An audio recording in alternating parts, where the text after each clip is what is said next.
Thinking it's cheating is just overthinking it. If you're being cheated on, maybe there's something wrong with you. Like, not being charming enough? When I shared my worries, Layla just laughed it off as if it was nothing. She then left me behind and headed towards the checkout. I stood alone, biting my lip, unable to say anything.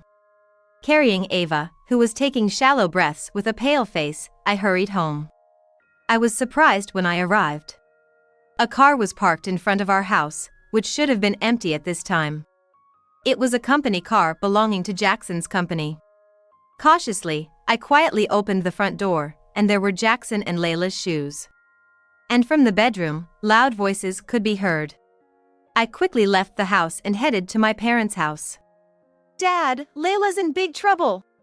She'll regret making an enemy out of me and Dad, that's for sure." I'm Abigail Davis, a housewife in her early 50s. I enjoy reading books, laughing, and making others laugh. Despite how I look, I think being cheerful is my strong suit. Despite my quiet and plain appearance, people have told me I'm like a comedian when I talk. My family is quite the opposite of me. Unlike me, who inherited my father's small eyes and nose, Layla is a beauty from our mother, glamorous and beautiful.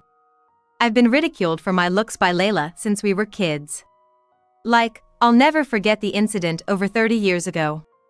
Just after graduating high school, I was trying hard to apply makeup, and Layla suddenly said, You're doing makeup? It doesn't suit you. You should just stay barefaced and blend in with the old ladies." She was unapologetically condescending. My memories are filled with such instances of Layla being mean and selfish.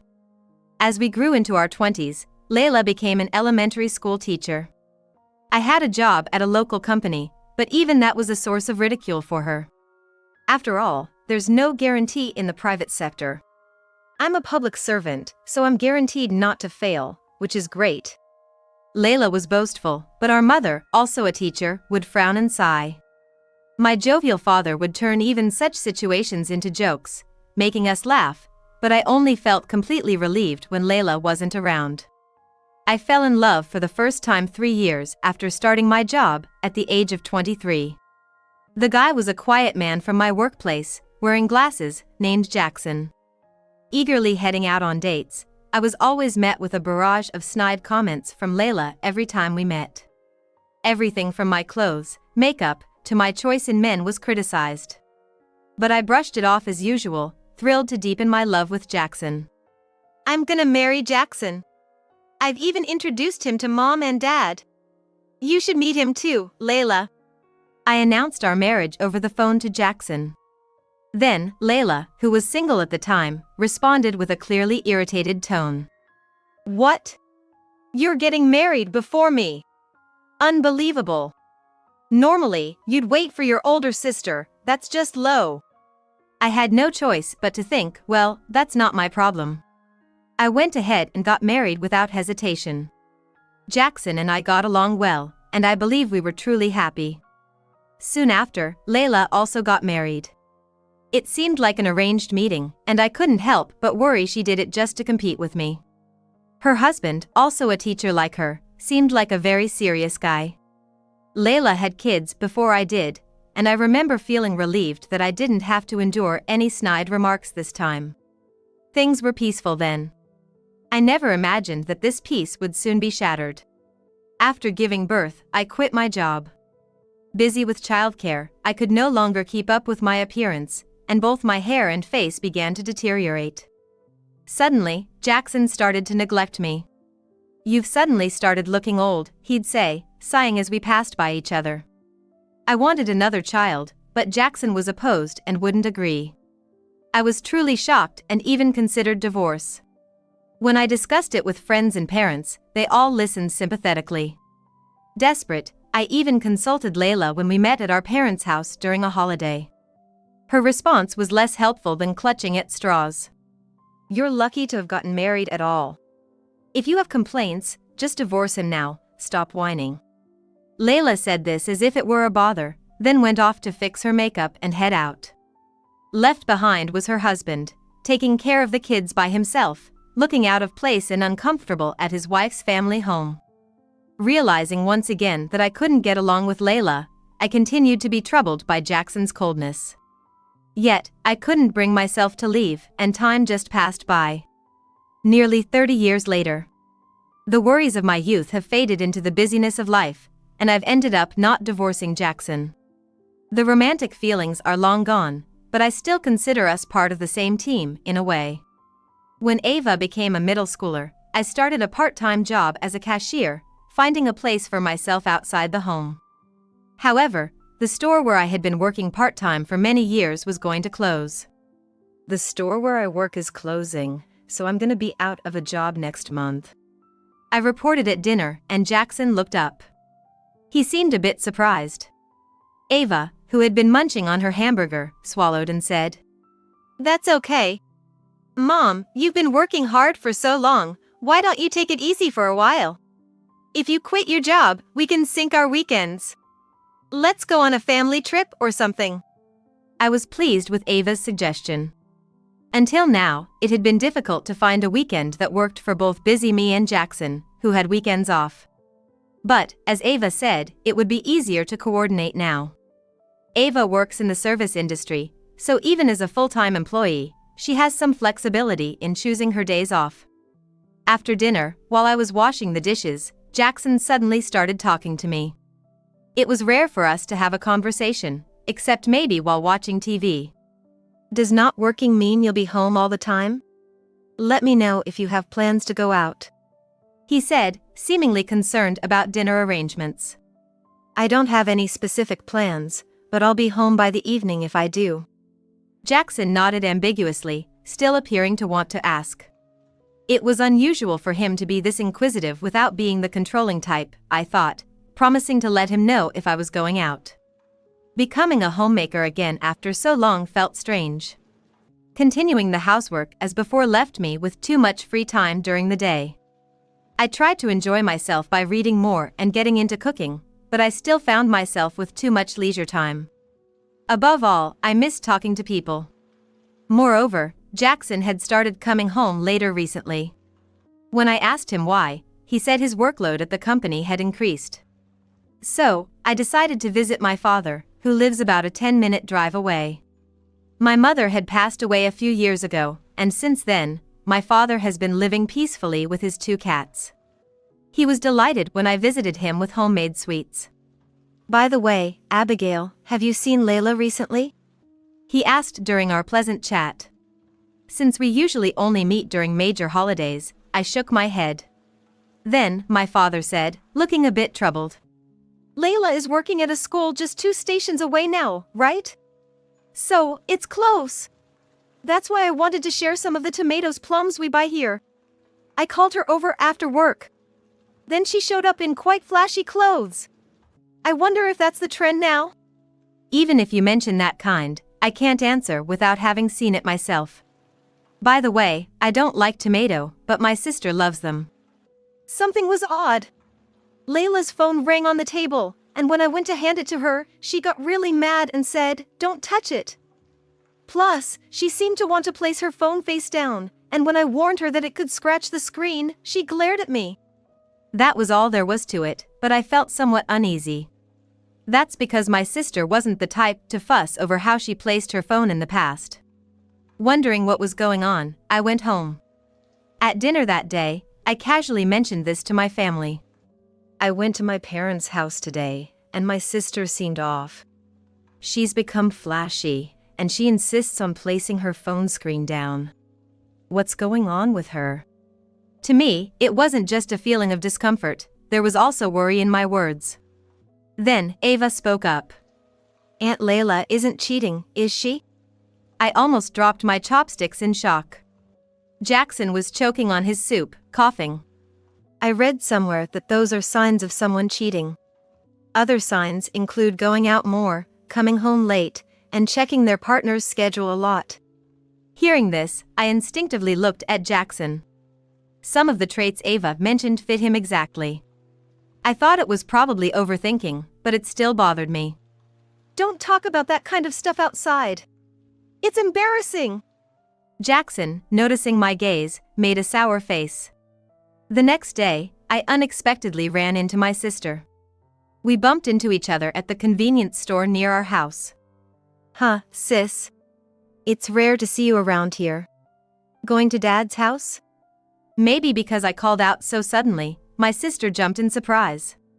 When she turned around, she was wearing bright lipstick and a large scarf. Her outfit was flashy, and I could see why Dad was concerned. I had a brief chat with my sister, and then, remembering the conversation from last night, I thought it might be okay to consult her about Jackson. You know, Ava mentioned the traits of someone cheating yesterday. And well, my husband fits quite a few of them. It's probably nothing, right? I'm just feeling a bit uneasy. As I sighed, my sister was busy choosing a drink. Ignoring my sigh, my sister was choosing a drink with a casual tone. You're overthinking it with the cheating stuff. If he is cheating, maybe there's something wrong on your end? Like, not being charming enough? Her attitude, as if what she was saying wasn't of any importance, irritated me a bit. She quickly headed to the checkout, as if to end the conversation. Left behind, I bit my lip, unable to say anything. Then, a few weeks later, on a Sunday, when I had almost forgotten about the conversation about cheating, I went out to see a movie. I was looking forward to seeing this film in a good environment, so I traveled a bit further to a new cinema. Just as I was about to arrive, my phone suddenly rang. Mom, sorry, can you come pick me up? I feel sick, Ava said in a pained voice over the phone. I was startled. What's wrong? Are you okay? I'll come right now, just wait for me. I hurriedly changed my route and drove off. When I arrived at Ava's workplace, Ava was already waiting outside the building. It seemed like Ava was feeling sick because of her period. It was so bad, she even felt nauseous. Let's just go home. I'll visit the gynecologist later, Ava said, so I decided to head home for now. A few minutes later, as I arrived in front of our house, driving safely, I was puzzled. Jackson's company car was parked in front of the house. Since Jackson is in sales, he might have stopped by the house for some reason during his rounds. Maybe he forgot something. He knew I wouldn't be home today, so there might have been a chance he couldn't ask me to receive a delivery. Without thinking much, I parked my car and opened the front door with my daughter. There were women's shoes. In the entrance, there were women's shoes that weren't ours. Jackson's shoes were there, too. I felt a chill throughout my body. The conversation about cheating suddenly came back to me. Then, I noticed strange noises coming from the bedroom. It seemed they hadn't noticed us. Not just because of her condition, but leaving Ava, who was pale, at the entrance, I approached the bedroom. And then, I stopped. Because I recognized the voice all too well. Sis! I blurted out. Jackson was with my sister, right in the midst of it. I quietly went back to the entrance, trying not to make any noise. Leaving Ava, who was feeling under the weather, at the entrance, I sped off in my car. My destination was my parents' house. When I arrived at my parents' house, my dad was just doing some gardening in the yard. Dad, it's about my sister, it's serious. I pulled my dad into the car. He was somewhat covered in mud, but that was the least of my concerns. I explained the situation as we headed to our house. After hearing the story, my dad nodded with his smartphone set to record. All right, leave it to me, he said, holding his latest model smartphone that he had queued up to buy, using the abundant free time of his retirement. I could guess what he was planning to do, but I was past the point of stopping him. Do you want to go about this seriously, or do you want to make a mockery of it? Without hesitation, I responded. Please make it somewhat humorous at first. I'm definitely getting a divorce, so I want to show this to a lawyer. There might be two dirty bodies getting caught on camera, so we need to neutralize the grossness somehow. My dad nodded firmly. Soon after, we arrived at our home. Ava was sitting on the ground outside the entrance, hugging her knees and looking down. As we approached, she looked up and said, They're still at it. So energetic for their age. And sorry, I felt so sick I threw up. Ava looked really rough. I had left work early to take a break, but getting caught up in something like this was the last thing I needed. Feeling incredibly sorry for Ava, I patted her back and spoke to her. "I'm sorry, Ava. You can go to your room if you want, can you walk?" When I asked, Ava slowly stood up. As I quietly opened the door, trying not to make any noise, I noticed where Ava had thrown up and couldn't help but laugh. Now, it was time to barge in. My dad and I exchanged looks and headed toward the bedroom. From inside, we could still hear sounds of activity, somewhat quieter than before. "Here we go, on 3. Dad whispered to me and then flung the door open. The two on the bed screamed in surprise. Really, we were the ones who wanted to scream. What on earth were they doing on the bed I sleep in every night? The two were caught in the act, literally in their birthday suits, being intimate. At least they had the decency to lay down a bath towel, probably to avoid soiling the sheets. If they were going to be that considerate, I wished they wouldn't have done it at our house in the first place. "Whoa, father-in-law!" Jackson was the first to snap back to reality. My sister, with her smeared lipstick, looked utterly confused, desperately trying to cover herself. My dad stormed into the scene, starting his act of being furiously angry. "Layla! What on earth are you doing at your age? Have some shame!" And Jackson, betraying Abigail for Layla, "I will not forgive this." Despite his rage, the way he was holding the camera steady showed he wasn't lost in anger. My dad has always been like that. The more furious or shocked he is, the calmer he becomes, managing to navigate the situation to the other's disadvantage. But Jackson and my sister were too flustered to make such a judgment.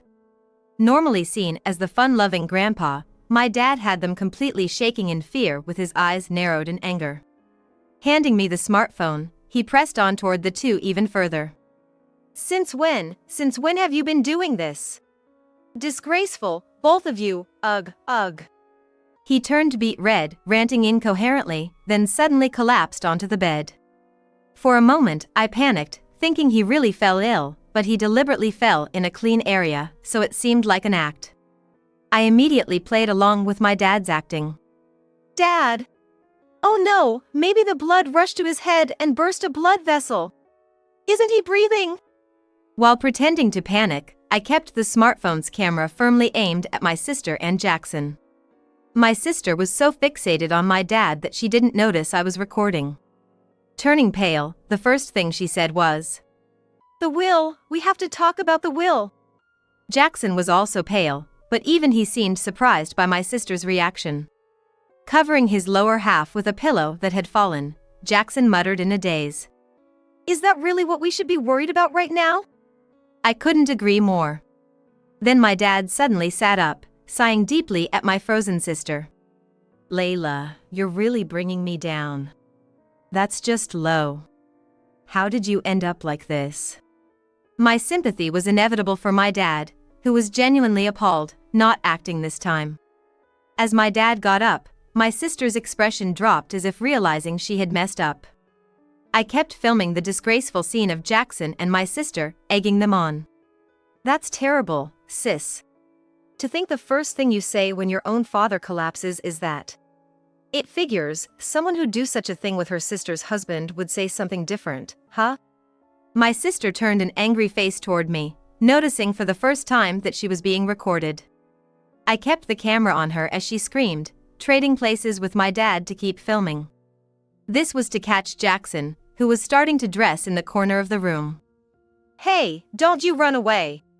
Ava's feeling sick and just came back home. It would be terrible to disturb her more when she's already feeling so bad she's throwing up." Hearing his daughter's name, Jackson let out a small scream, shocked by the revelation that Ava knew about this situation. He seemed shocked by the revelation that Ava knew about this situation. If he had any conscience about it being wrong, he shouldn't have done it in the first place. It's infuriating. The two were naked in bed, clearly in the midst of an affair. "Oh, look here, an empty bottle of some fancy energy drink. Seems like you two were really going at it," I said, playing the part of a reporter for my dad's camera. My sister, now screaming, fled the bedroom wearing only a coat. My daughter running outside with just a coat on. This is tough, my dad's voice followed her. When my sister went to the entrance, she screamed again. No! What is this? Knowing what to expect, I caught up to my sister without any surprise. It turned out, Ava had thrown up at the entrance, right onto my sister and Jackson's shoes. The women's shoes were very neat, somewhat fancy even. With plenty of Ava's vomit inside them, it's understandable why one would scream. Sis. Where do you think you're going? You're not getting away. My dad and I caught up to my sister, who had frozen in place. Then, we made Jackson sit in Siza along with her to confess what they had done. I'm sorry. I apologize, it's my fault. Since when? Probably 2 years ago. Jackson spoke hesitantly, glancing at my sister. When I wondered what was next, my sister clicked her tongue and curtly corrected. 3 years. It seems the affair started 3 years ago. The year my sister took her current teaching position. Frustrated with Jackson's poor memory and dismayed by my sister's diligent correction, my dad commanded. Both of you, apologize to Abigail and me. Urged by my father, they repeated their apologies toward us. My sister, in just a coat, and Jackson, naked, made me feel utterly sick. I felt like I might throw up myself. Of course, the recording didn't stop. I wonder if releasing this video to the public would get us in trouble? But it should serve as evidence. My dad mused, and I nodded vigorously in agreement. Then my sister began to tremble as she voiced a bizarre theory. You can't sue family. Surely, crimes within the family don't count. Honestly, I was baffled. How could she say that such serious misconduct within the family wouldn't be considered a crime? On further inquiry, it seemed she had misunderstood the fact that certain crimes like theft may not be prosecutable among family members. Still, one would think it obvious this case doesn't fit that exemption. Hours later, Ava and I sought refuge at my father's house. We couldn't bear to stay in a house where such things had happened. We urgently needed to find a lawyer. Since my sister was also married, we had to inform her husband and children. Looks like we're in for a busy time, I thought, rolling up my sleeves. Naturally, being betrayed by Jackson and my sister was a shock. The lack of appetite even at midnight was due to a complete loss of hunger. Closing my eyes only brought back the disgusting voices of my sister and Jackson, keeping me from sleep. Yet, I felt undefeated. Not sorrow or despair, but anger filled my heart. A few days later, I visited a lawyer's office. The lawyer, without cracking a smile, took serious notes until my sister brought up her family can't sue family theory, at which point he couldn't help but burst into laughter. I found myself pointlessly impressed by what tickled a lawyer's fancy. According to the lawyer, I can claim damages from both Jackson and my sister. Of course, a divorce is also possible. Considering the division of marital assets and the possibility of also taking damages from my brother-in-law, Jackson might end up nearly penniless. Furthermore, I discussed with the lawyer my desire to inform my sister's family and Jackson's parents, my in-laws, about everything. The lawyer advised that it would be best to do so once the divorce is finalized. With that in mind, I went and got a divorce petition. It's for presenting to Jackson once the discussion on the division of assets is completed. Just a week later, my divorce from Jackson was finalized. Presumably realizing there was no escape after being caught on camera like that, Jackson agreed to the divorce willingly. I was the one who filed the petition, and Jackson went to work as usual today. He's probably acting like nothing happened at work right now. Right after filing for divorce, I visited my in-laws in the neighboring county to greet them and show them the infamous video. My in-laws, who have decent values, were furious with their son Jackson and were understanding of my decision to claim damages. I told my in-laws, "I truly appreciate all you've done for me until now. Ava will continue to live with me from now on. She's your granddaughter as well, so if it's all right with you, I hope you can continue to have a good relationship with her. However, she has said she never wants to see her father again and doesn't consider him a parent anymore. Please be mindful of that." My in-laws hung their heads in disappointment but agreed. A few hours later. After finishing our conversation, I left Jackson's family home and went to the place I had arranged to visit beforehand. It was my sister's house. Waiting there were my brother-in-law, who had taken the day off for this, and my sister's son, who is already married and living independently. I handed them copies of the video and a business card of the lawyer. I intend to claim damages from my sister as well. Of course, you, my brother-in-law, can also claim damages from both my sister and Jackson. My brother-in-law nodded solemnly at my words. Then, the screening began here as well. My sister's son left his seat midway through and didn't return. My brother-in-law's complexion turned ashen as he watched the screen until the end, tears welling up in his eyes. While I was at my sister's house, she came home. It was already 6 p.m. by the clock, and it had gotten completely dark outside. My sister was shockingly surprised to see me, almost collapsing. She started trembling when she noticed her son from another state and her husband, who would usually still be at work, were there. Welcome home, sis. I'll be leaving soon. Please discuss the rest with your family. Oh, and you'll be receiving a claim for damages from my lawyer soon, so make sure you pay it. If it's not paid, your workplace might get notified, so be careful, I said before leaving my sister's house.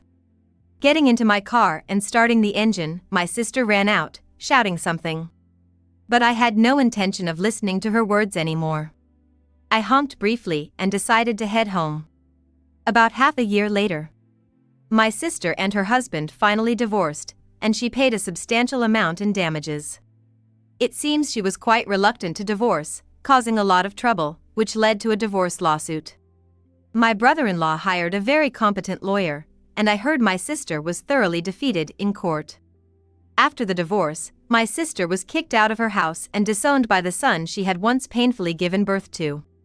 Now, she leads a lonely life, indulging in binge eating and drinking, and can no longer fit into her favorite brand name clothes. Although she was able to pay the damages because she was working, her life has become difficult. She once came to see my father, but upon realizing that Ava and I were living with him, she fled quickly. She called, probably to discuss her debts, my father said with a hint of sadness. Despite everything, to my father, she is still his daughter. As for Jackson and Ava, there's also a story to tell. Happening around the same time as my sister's divorce. As we were chilling and watching TV at night, Ava got a message on her smartphone. She frowned at first glance and immediately set it to block calls. Turns out, it was apparently a message from Jackson asking for a meeting. Jackson, who's never done household chores, now lives in a place that's become dirty with dust and mold. He's been eating out more, getting sick, and his money is running low, he whined in the message. He said he was shocked to see a photo of me and my mom walking arm in arm, looking happy. He wrote that he wanted to walk with me too. Ugh, no way. That's really creepy. I wish I could erase his existence from my memory. Ava shuddered in disgust. Even though my dad seemed to miss his daughter, Ava wants to be forever strangers with that father. Now, here comes the part about divine retribution given by chance. This wasn't my fault, but it ended up being another punishment for my sister and Jackson. The story goes back to when my sister and her husband were wrestling with the decision to divorce or not. At that time, it wasn't just the two of them. It seems my sister's son's family was also pulled into numerous family meetings. Amid such adult turmoil, Lucas, my sister's 4-year-old grandson, was watching closely. At 4, he's practically still a baby. Naturally, he couldn't fully grasp the gravity of the situation. As a result, Lucas accidentally blurted out to his preschool teacher and friends, saying something like this. My grandma and her sister's husband were naked in bed together. Grandpa, Dad, and great-grandpa were super mad at her. Why is it bad to sleep naked? Is it because you might catch a cold? Hearing this, other kids found it amusing and talked about it with their families. The parents were shocked by such an unbelievable story and likely gossiped among themselves. You can imagine the teachers probably did some gossiping too. The rumor spread unchecked. And just when my sister and her husband finalized their divorce, the the rumor had reached Jackson's workplace and even his clients. It was a convoluted connection, something about the client's son being a friend of my sister's grandson's brother. It's too tangled to follow. Anyway, it seems the connections between people can stretch unexpectedly far. Essentially, Jackson was exposed for his affair at his company and with clients. Jackson quickly lost his standing. Having divorced over an affair, especially with his wife's sister, naturally led to scorn. Just a month after the rumors started spreading, Jackson, who was expected to have a promising career until retirement, chose early retirement due to the unbearable situation. Ava heard about this ending from our grandparents and laughed, saying, "That's karma, right there." The situation was even more serious for my sister. She's a school teacher, of all professions. Being in such a position, she became the target of rumors in no time. The gossip spread from child to adult, quickly reaching other schools. Complaints from parents arrived, and my sister realized for the first time that what she had done was known all around. Perhaps the discomfort was too much, so my sister requested a transfer to a school in a more remote location, hoping for a fresh start. She had hoped that this place, being much more rural than where she currently lived, would allow her to live quietly. But it was too late. The rumor of her misdeed had reached her new posting beyond just the neighborhood. Moreover, the countryside tends to be much stricter about scandals than the city. In the end, my sister took a leave of absence from her job, which she used to be so proud of. Rumors of her affair with her sister's husband caused all her friends to distance themselves from her. Now, she feels scared that she's being gossiped about by strangers wherever she goes and has become somewhat of a recluse. It's likely she'll end up resigning. This is what I heard from my dad, who had been listening to my sister's complaints. The network of gossip is terrifying. There seems to be no safe haven left for them. Hearing this made me a bit scared that rumors might be spreading about me too. However, from what I've heard, it seems I've gotten off lightly, perhaps because I'm just seen as a victim. People have said things like, "The sister seems like a serious person." I'm relieved that my serious-looking exterior has saved me. 5 years have passed since that incident. Ava and I have been living with our dad, continuing a happy life, cherishing each other. Ava and I, both still single, cherish each other and live a happy life. Dad is still in good health, and the home feels so much more comfortable without our judgmental sister around. Ava seems to have little interest in getting married, even now in her 30s, she continues to work hard, living the life of a successful singleton. I once thought our parents' disastrous marriage might have influenced her, but that doesn't seem to be the case. After all, in today's world, there aren't many benefits for a woman to get married. There are disadvantages to working, sure. Just changing your last name is a big deal. Well, I wouldn't mind having kids, but I don't think I need a husband, Ava said, shrugging. She was recently promoted, gaining a title along with it. I'm proud of her, really. Interestingly, there seems to be a cute younger male colleague at work who admires Ava, but it's unclear what will come of it. Our in-laws continue to have a good relationship with Ava, but there's no contact with me. They've kept their distance since Jackson started living with them, not wanting to cause any trouble. After resigning, it didn't take long for Jackson to truly lose his way. He nearly ended up homeless before being reluctantly taken in by my in-laws out of pity. In return, he's closely monitored, and they manage all his finances. Jackson, stripped of all freedom, seems to be worn out from tough day labor jobs every day. I've heard through the grapevine he's struggling to make ends meet, barely affording his medication for a chronic condition. On the other hand, I've recently started working again. I found a part-time job at a library, surrounded by books I love. It's so fulfilling to see students and families come to borrow books and leave with smiles on their faces. Ava, Dad, and I are also planning a trip together. Just deciding where to go is already a source of excitement. I'm currently living my best life.